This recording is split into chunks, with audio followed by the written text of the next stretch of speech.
Welcome back to the ddxauto channel. This video is going to be a little more personal than the other just straight up car videos. I've been thinking about this video for a while, and I may do a series like this, and it's essentially, you can call it life tips. I'm by no means a life coach, nor do I think I know everything. But at my age, you like to think that you've learned some things along the way. So if this is something that people like, I'll by all means do more. And to be completely honest, this is for my kids. Like, it's one of those things where I hope they see it. And it's nothing I haven't preached before to them, but as I get older, if I'm not here someday, soon hopefully I'll be here, but if I'm not here someday later, they can look back and see these and go like, oh yeah, that might have been a good idea, or hey, maybe I learned something from that old man. So the first tip is, and it's not some epiphany, it's nothing you haven't heard before, but it's just be nice to people, right? Don't assume that everybody's out to be a turd. Social media makes it so easy to like be an ass in the comments, or see a picture of somebody and make a rude comment, or whatever it may be, walking throughout your daily life and judging people.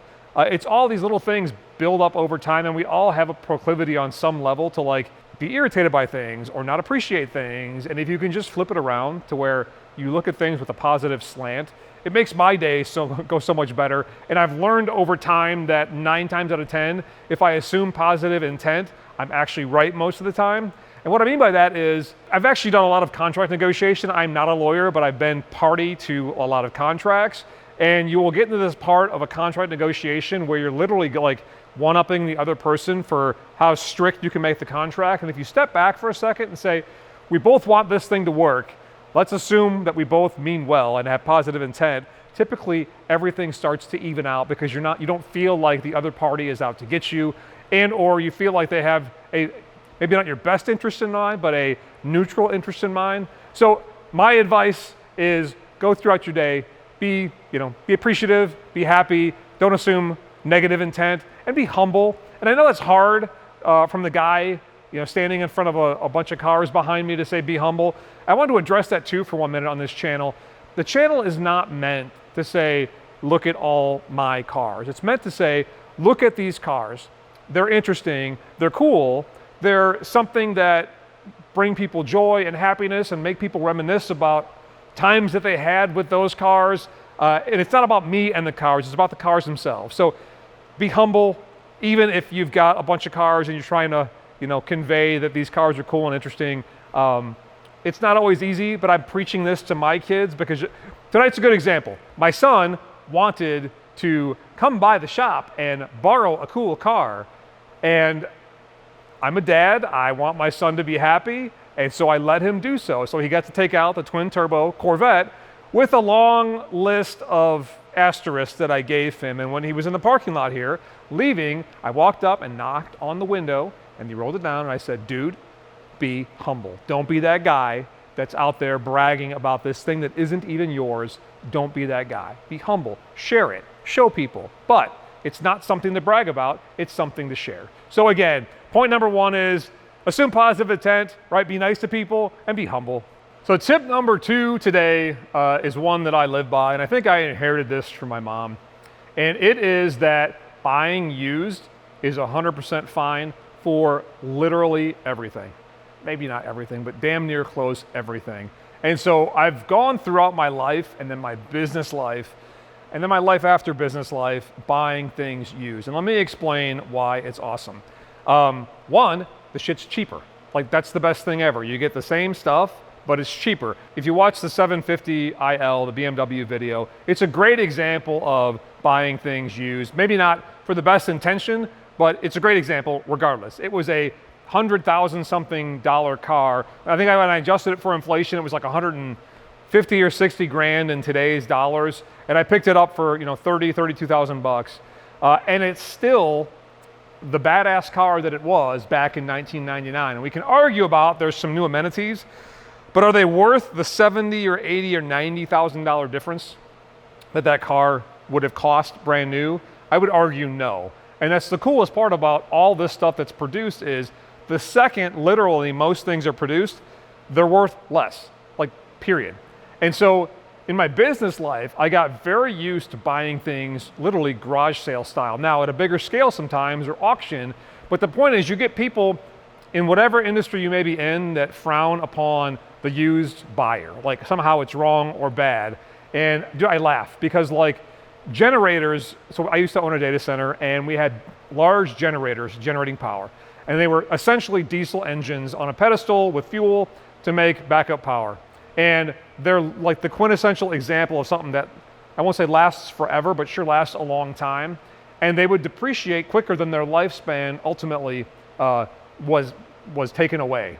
And so it became this great thing to not spend top dollar on because you would maintain them with the same rigor, but you didn't have to pay top dollar to actually get them and have them installed. So if you're in business and you're starting out, you need to conserve cash. Like cash is what keeps you alive. And you want to ensure that you're spending your cash on the smartest thing. And I can almost guarantee you that buying whatever you need for your business brand new is probably the wrong thing. Because you can even get things that are a month or two old for cheaper than the brand new thing. Now, I will often go even further than that. A trick I like to play too on vendors is a vendor, when they come to sell you something new, it sounds like this.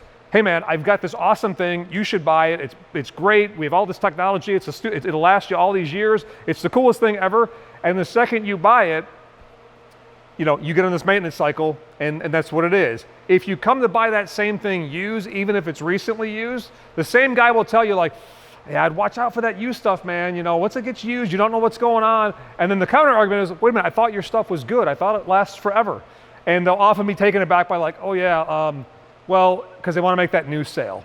My point simply is, buy used, because used, you can get so much better deals. And I'll give you a dumb tip that's a quirk of me. I buy tennis shoes used on eBay. Like that's how much I believe in the buy used. Literally, I will buy used tennis shoes, for better or worse, shame me or not, I don't really care, but it saves money, and I get the same dang Nikes that I would have got brand new. My tip number 3 for today, and I'm probably going to hit this one in a future video as well because I won't do it justice. And it's one of the ones I believe in a lot, but I don't have a crap ton of examples to give at the moment unless I think of some on the fly here, is be consistently better than average. So if we think about your day-to-day life and you have goals and things, and I apply this to business, I apply it to health, like working out and eating right. It's not about being perfect all the time. Like, perfect is the enemy of good or great. You probably heard that before, and I 100% believe in that. But I try to be consistently better than average if it's something I care about doing. And so if you take going to the gym, I'm by no means a gym rat. I'm not a health nut either. I like to eat right, and I like to go to the gym for my own health. But take it as an example. It's easy to get started and go like, oh, I'm going to start a new thing at the gym and go to the gym and get in shape. And then you go once and twice and 5 times, and then all of a sudden it becomes easier to skip and not go the next time. And I would call that average, right? Most people will begin, they'll get to the point where it's not fun anymore, it's not exciting, and then it just peters out. So if you can consistently be better than average, that is, even if you're going once a month, you're going, right? You're using positive forward movement to make a single goal happen. And so my kids, my oldest, was doing push-ups every single day. I'm gonna do them every single day, Dad. I'm gonna do X number a day, and I'm like, awesome, cool. And I'm waiting, and of course it happened, for that day where he doesn't, right? And of course that day comes, did you do your push-ups today? Oh no, I didn't, you know.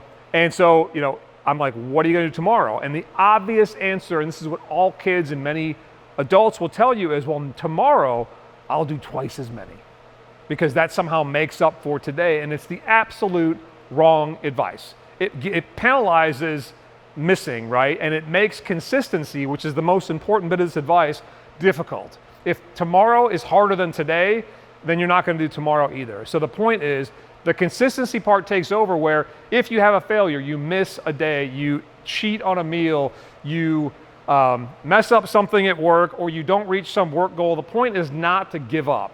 It's to continue and make the consistency part of this point take over. And that brings you up to the above average part. And the point is, nobody's an expert overnight. It takes hilariously long periods of time for you to go from 0 to expert level. And again, the point is that consistency, even if it's like at the average or a little bit above, compounds over time. So you've heard about interest compounding for money. I think of it as like effort compounding. If you can just do little bits every single day, that effort compounds over time and becomes something much more than its individual parts.